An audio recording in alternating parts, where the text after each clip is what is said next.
네, 사랑하는 상록교회 성도 여러분 안녕하십니까? 오늘도 이 자리에 모인 모든 분들에게 하나님의 은혜와 사랑이 가득 넘칠 줄 믿습니다. 오늘 주신 하나님의 말씀은 창세기 22장 1절부터 19절까지 말씀입니다. 조금 길죠? 네, 좀 길지만 잘 아는 말씀이니까요. 한 절씩 번갈아 가면서 교독하도록 하겠습니다. 창세기 22장 1절부터 19절까지 말씀입니다. 네, 제가 먼저 읽겠습니다.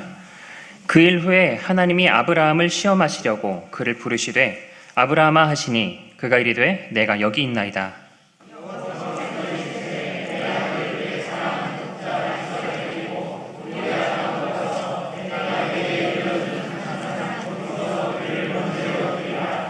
아브라함이 아침에 일찍이 일어나 나귀의 안장을 지우고 두 종과 그의 아들 이삭을 데리고 번제에 쓸 나무를 쪼개어 가지고 떠나 하나님의 자기에게 일러주신 곳으로 가더니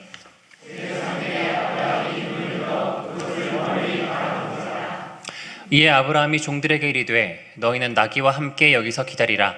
내가 아이와 함께 저기 가서 예배하고 우리가 너희에게로 돌아오리라 하고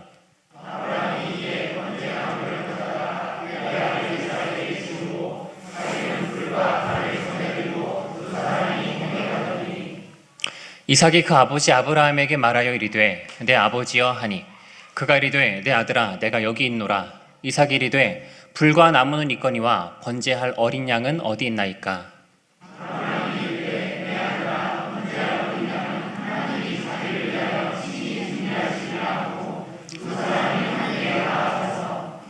하나님이 그에게 일러주신 곳에 이른지라. 이에 아브라함이 그곳에 제단을 쌓고 나무를 버려놓고 그의 아들 이삭을 결박하여 제단 나무 위에 놓고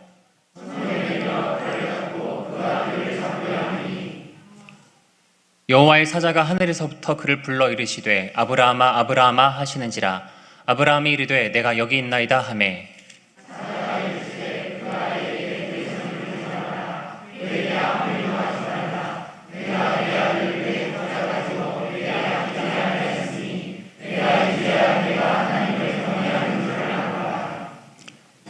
아브라함이 눈을 들어 살펴본즉 한 수량이 뒤에 있는데 뿌리 수풀에 걸려 있는지라. 아브라함이 가서 그 수량을 가져다가 아들을 대신하여 번제로 드렸더라.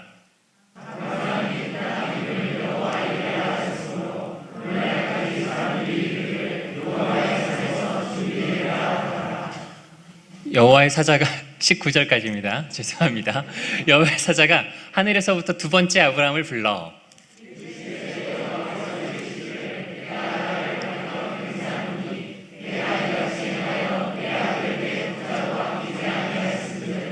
내가 내게 큰 복을 주고 내 씨가 크게 번성하여 하늘의 별과 같고 바닷가의 모래와 같게 하리니 내 씨가 그 대적의 성문을 차지하리라.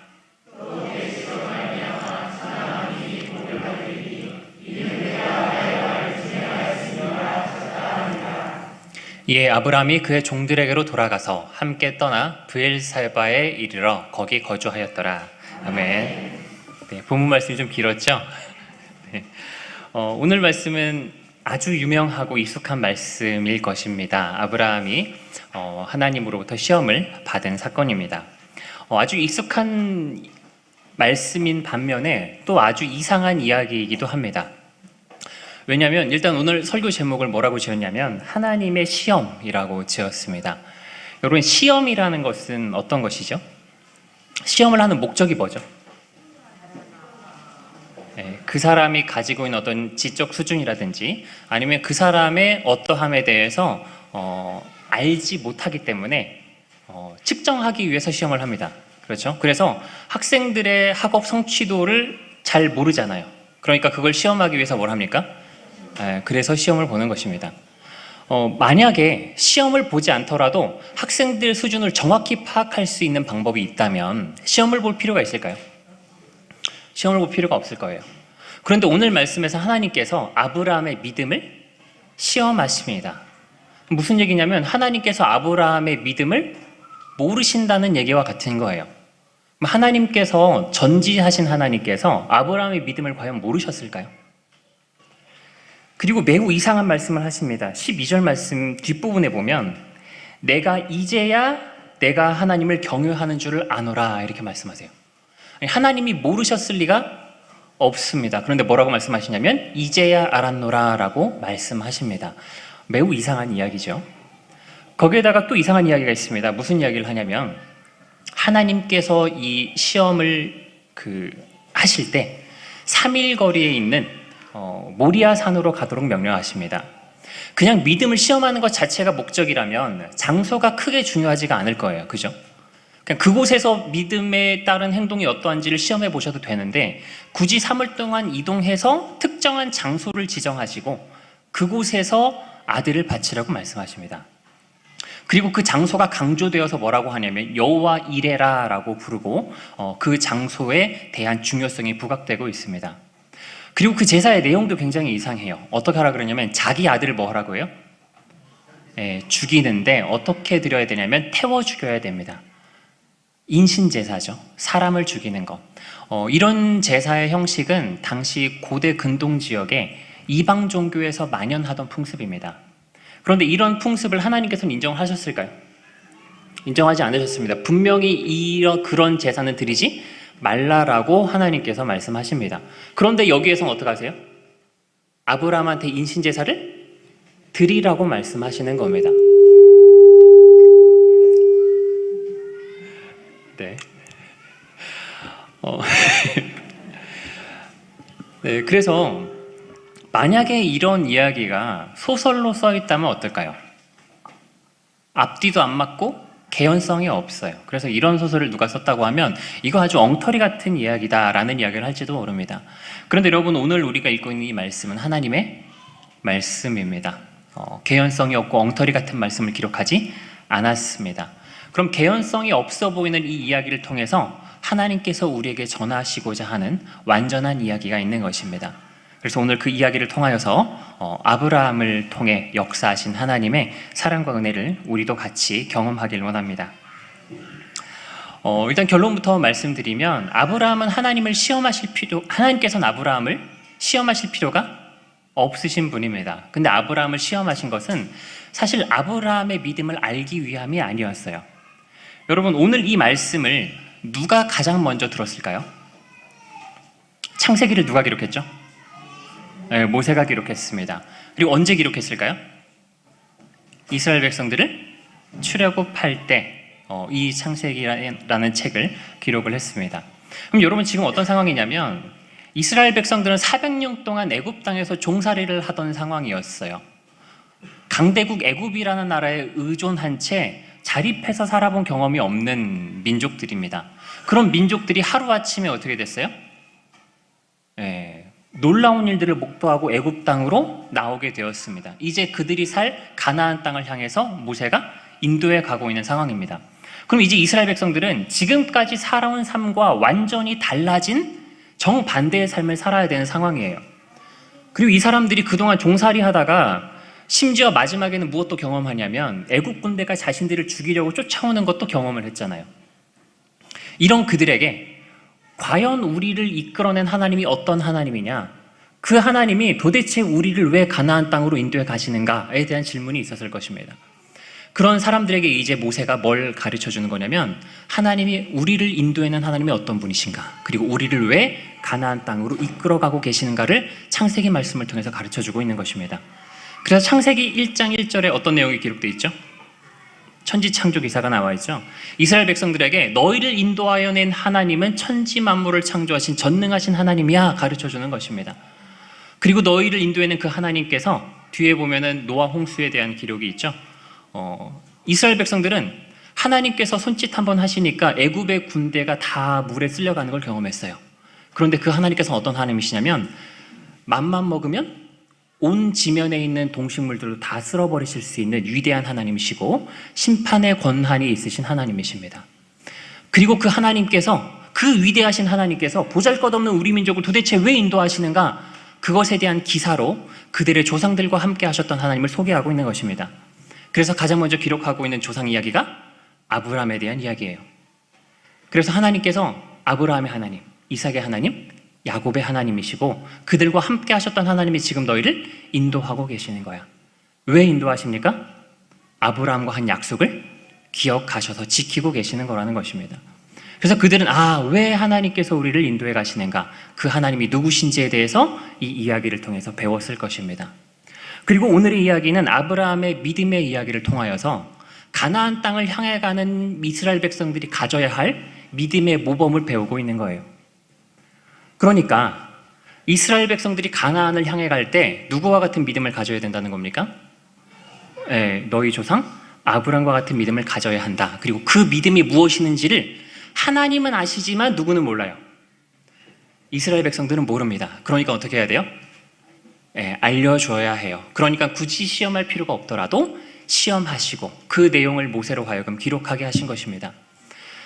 그리고 이 믿음은 또 이 믿음은 또한 아브라함은 우리에게도 믿음의 조상이라고 말씀하십니다. 그래서 이것은 이스라엘에게뿐만 아니라 누구의 믿음의 표본이기도 합니까? 지금 우리 믿음의 표본이기도 합니다. 그래서 우리가 이 말씀을 읽을 때에는 무엇을 읽어야 하냐면 우리가 가져야 될 믿음의 모범이 무엇인지를 생각하면서 읽어야 하는 것입니다. 지금 아브라함의 믿음은 어떤 것이었는가? 굉장히 놀라운 믿음을 가졌죠. 하나님께서 이삭을 드리라고 말씀하시자마자 아브라함은 새벽부터 준비해가지고 당장 떠납니다. 이게 굉장히 상반된 모습이에요. 기억하실지 모르겠습니다만 바로 앞부분에 조카 롯에 대한 이야기가 기록되어 있어요. 조카 롯이 죽게 될 상황에서 아브라함이 어떻게 하죠? 하나님이 죽이시면 죽여야죠. 이렇게 합니까?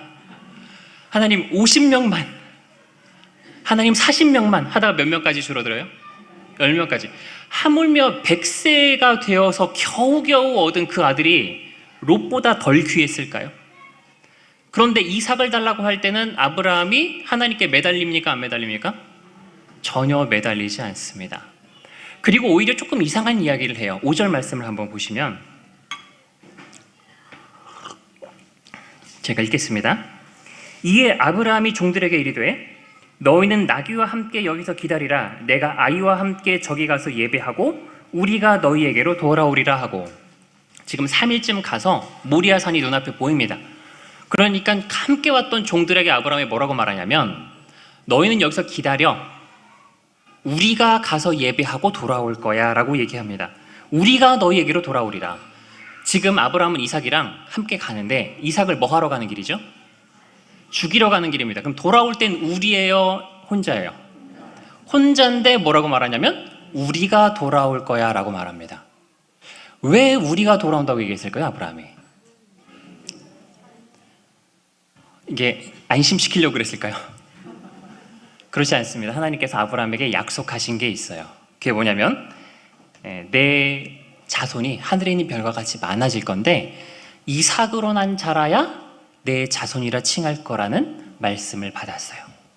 그러니까 이삭을 죽여버리면 하나님의 약속이 어떻게 되겠습니까? 이루어지지가 않습니다. 그러니까 아브라함이 어떻게 한 거냐면 설령 죽인다고 할지라도 다시 살리실 줄로 생각한 것입니다. 창세기 21장 12절 말씀에 한번 보시면 하나님이 아브라함에게 이르시되 내 아이나 내 여종으로 말미암아 근심하지 말고 사라가 내게 이른 말을 다 들으라. 이삭에게서 나는 자라야 뭐라고 부른대요? 내 씨라. 근데 이삭을 죽여버리면 안 되는 거예요. 그럼 여기서 볼 수 있는 아브라함의 믿음은 무엇이냐면 하나님의 말씀은 불가능한 일이라도 반드시 이루신다라는 것에 대한 믿음이 있는 것입니다. 그래서 이것을 히브리 11장에서 더 정확히 말씀해주고 있습니다. 히브리 11장 17절 말씀을 한번 보시면요. 아브라함은 시험을 받을 때 믿음으로 이삭을 드렸으니 그는 약속들을 받은 자로 돼 그 외아들을 드렸느니라. 계속이요. 그에게 이미 말씀하시기를 내 자손이라 칭할 자는 이삭으로 말미암으리라 하셨으니 그가 하나님이 능히 이삭을 죽은 자 가운데서 다시 살리실 줄로 생각한지라. 비유컨대 그를 죽은 자 가운데서 도로 받은 것이니라. 굉장히 놀라운 믿음이죠. 하나님의 말씀은 반드시 이루어질 거라고 조금의 의심 없이 믿고 있는 믿음입니다. 그래서 아브라함의 믿음만 이렇게 보면 아브라함의 믿음이 너무 대단해요.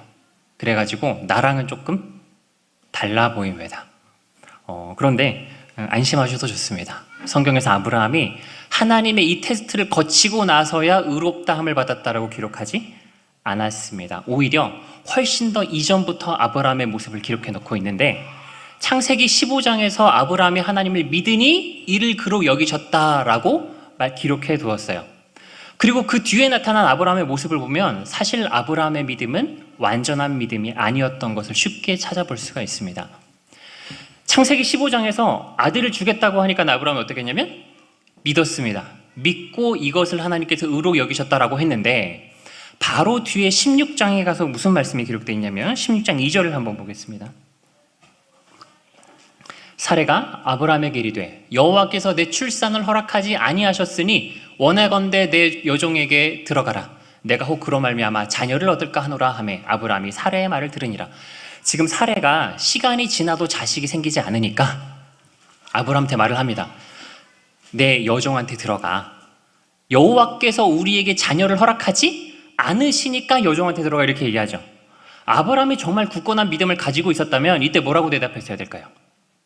아니야, 하나님이 주신다고 했어. 무슨 소리 하는 거야? 이래야 되지 않겠습니까? 근데 그 말을 옳게 여겨서 사레의 말을 듣습니다. 아브라함의 믿음이 완전한 믿음이 아니었어요.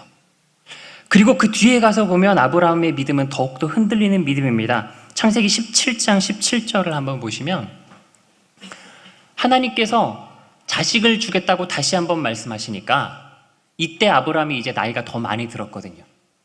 그러니까 아브라함이 엎드려 웃으며 마음속으로 이르되 100세 된 사람이 어찌 자식을 낳을까? 사라는 90세니 어찌 출산하리요? 하고 아브라함이 하나님께서 자식 주겠다고 말씀하시는데 어떤 반응을 보이냐면 비웃습니다.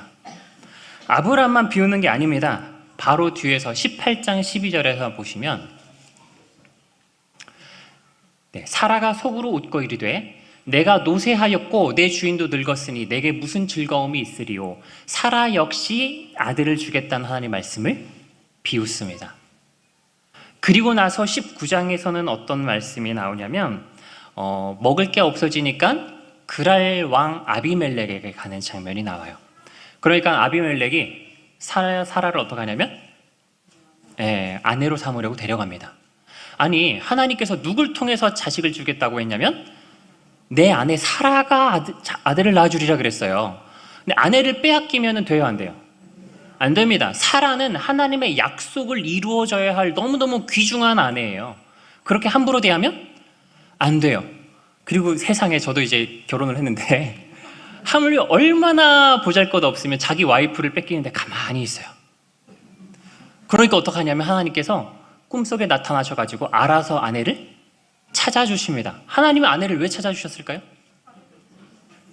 사라를 뺏기면 하나님의 약속을 못 이루는 거예요. 그러니까 하나님께서 알아서 아내를 찾아주십니다.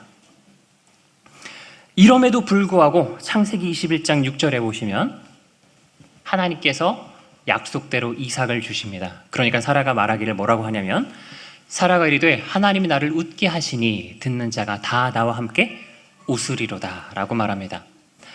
사랑하는 여러분, 아브라함은 믿음이 연약하여지고 많은 실수를 저질렀어요. 어쩔 때는 아내도 빼앗긴 채 인생의 패배차처럼 쭈그리고 있었을지 모릅니다. 그런데 그때에도 하나님께서는 여전히 약속을 지키시기 위해서 일하고 계셨어요. 그리고 결국에는 신실하셔서 그 약속을 마침내 이루시고 아브라함과 사라로 하여금 웃게 하셨습니다.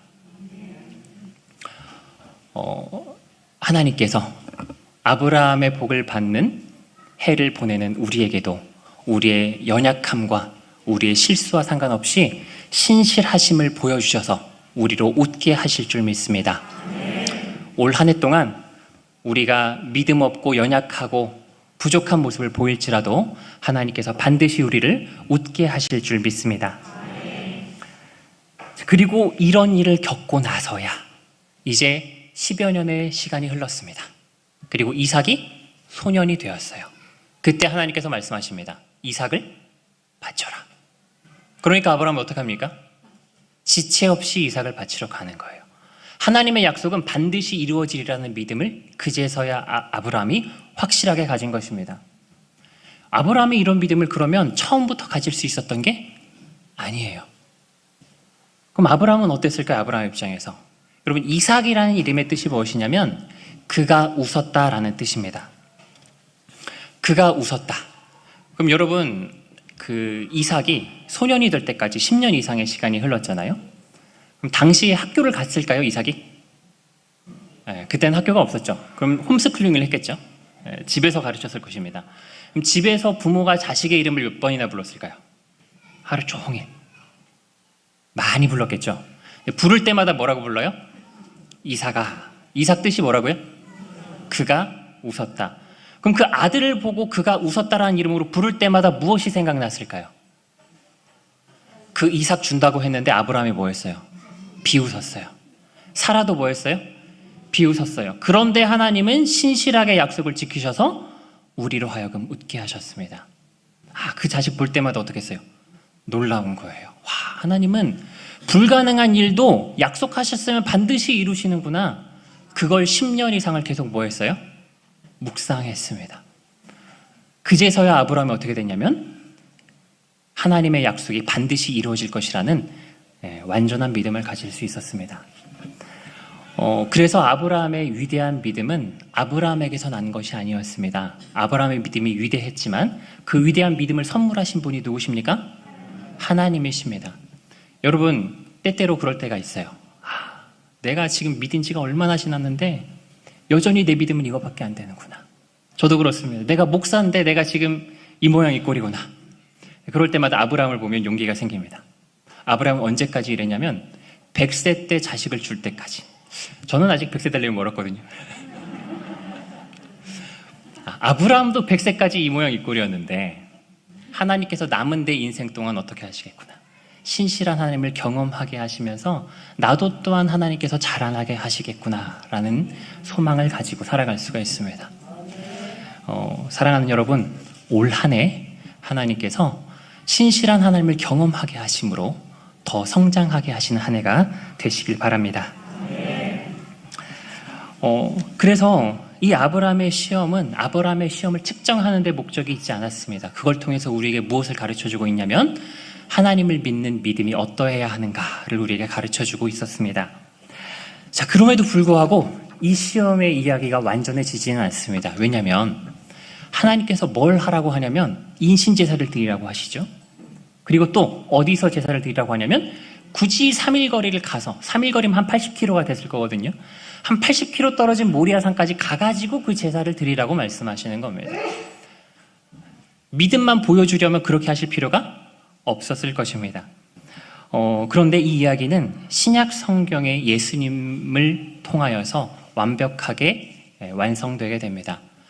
사실 이 이야기는 이삭의 이야기일 뿐만 아니라 그리스도의 이야기를 우리에게 모형적으로 보여주고 있기 때문입니다. 말씀드렸다시피 여기서는 지금 장소가 강조되고 있습니다. 2절에서 하나님께서는 모리아 땅으로 가서 제사를 드리라고 말씀을 하시고 3절에서 아브라함도 그곳으로 일러주신 곳으로 갔다. 4절에는 눈을 들어 그곳을 멀리 바라봤다. 5절에서도 저기 가서 예배하고 계속해서 장소를 강조하는 표현들이 반복해서 나오고 있어요. 그리고 하이라이트는 어디냐면 14절 말씀입니다. 한번 제가 읽어드리겠습니다. 아브라함이 그 땅의 이름을 여호와 이레라 하였으므로 오늘날까지 사람들이 이르기를 여호와의 산에서 준비되리라 하더라. 그곳을 뭐라고 부르냐면 여호와 이레라 부르고 사람들도 그렇기 때문에 그곳을 뭐라고 하냐면 여호와의 산에서 준비되리라 이렇게 부르게 됩니다. 여호와 이르예, 여호와 이레라는 말은 무슨 뜻이냐면 이레라는 말은 원래 라라는 동사를 변형한 것입니다. 원래 보다라는 뜻으로 훨씬 더 많이 사용이 되고요. 준비하다라는 뜻으로도 사용을 하고 있습니다. 근데 이레라고 하면 뭐냐면 그가 보이실 것이다. 혹은 그가 준비하실 것이다 라고 번역할 수 있습니다. 여호와 이레라고 하면 뭐냐면 여호와께서 준비하실 것이다. 혹은 여호와께서 보이실 것이다 라고 번역을 할 수 있는 말입니다. 근데 아브라함이 이곳에서 무엇을 경험한 거냐면 이삭을 대신해서 하나님께서 무엇을 준비해 주셨습니까? 양을 준비해 주셨어요. 그러니까 뭐라고 하냐면 여호와께서 준비하실 것이다. 그런데 이상한 게 있습니다. 아브라함이 지금 준비해 주신 양을 보고 이렇게 불렀다라면 준비하실 것이다라고 해야 될까요? 아니면 준비하셨다라고 해야 될까요? 하셨다라고 해야 적절합니다. 그런데 아브라함은 그렇게 부르지 않고 여호와께서 준비하셨다 하실 것이다 라고 말합니다. 아브라함은 지금 하나님께서 준비하신 양을 바라보고 있는 것이 아니라 준비하실 양을 바라보고 있는 것입니다. 그리고 이 땅은 나중에 어떻게 되냐면 역대하 3장에 보면 솔로몬이 이곳에 성전을 짓습니다. 성전을 지었다는 것은 그곳이 무슨 자리가 되는 거냐면 예루살렘 성을 짓는 자리가 되는 거예요. 그리고 예루살렘 성벽 밖에서 1800년 후에 누가 돌아가십니까?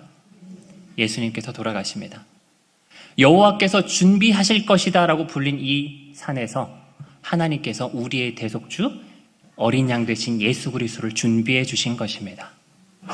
그래서 이 이야기는 예수님의 이야기와 너무도 닮아 있어요.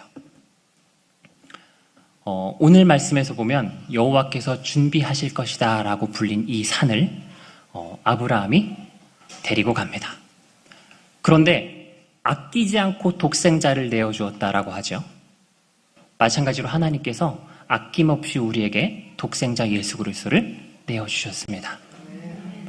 그 산을 오늘 이야기에서는 이삭이 자기를 태울 나무를 지고 올라갑니다. 그리고 이곳을 예수님께서 나무를 지고 올라가셨습니다. 아브라함은 이 이야기를 통하여서 앞으로 오실 예수 그리스도를 믿게 되었음이 분명합니다. 그래서 오늘 18절 말씀에 한번 보시면 하나님께서 뭐라고 말씀하시냐면 또 내 씨로 말미암아 천하 만민이 복을 받으리니 이는 내가 나의 말을 준행하였음이니라 하셨다 하니라. 하나님께서 이 사건 이후에 뭐라고 말씀하시냐면 천하 만민이, 오늘 담임 목사님께서 하신 설교 말씀이죠. 이 내 씨로 말미암아 천하 만민이 복을 받으리라. 이것이 누구에 대한 말씀입니까? 예수님에 대한 복음의 말씀입니다. 우리 갈라디아서 3장 6절부터 9절 말씀을 한번 보겠습니다.